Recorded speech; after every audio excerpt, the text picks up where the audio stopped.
हे राम सुनो ये अहिल्या है।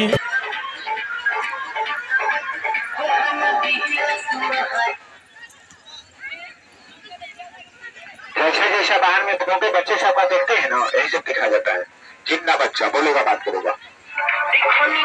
एगो बच्चा जिसका दूगो मुड़ी, एगो बच्चा है जिसका मुड़ियो नहीं, एगो बच्चा बच्चा है, सांबल बच्चा है, सब देख रहे ना सब हाथ है, सब दिख रहा है।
बना ले माँ तो मुझे डर।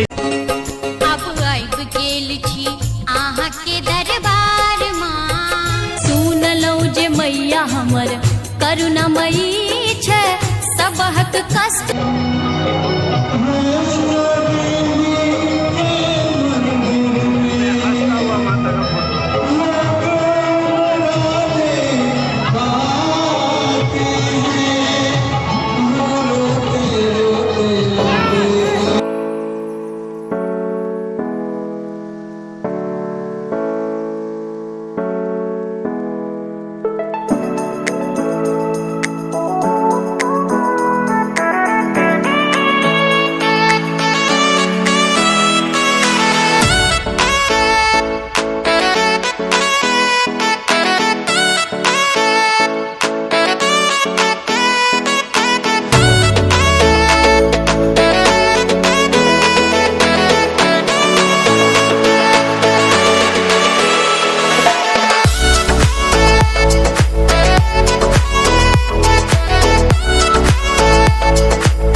हे राम सुनो ये अहिल्या है, ऋषिवर गौतम की गृह नारी।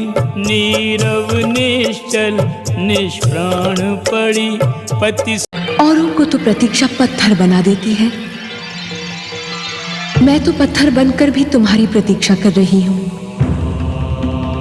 औरों के नेत्र तो किसी की राह तकते तकते पथरा जाते हैं, परंतु मैं तो न जाने कब से तुम्हारी प्रतीक्षा कर रही हूं। अब तो आ जाओ हे राम, मुझ दुखियारी अबला के दुख का अंत कर दो।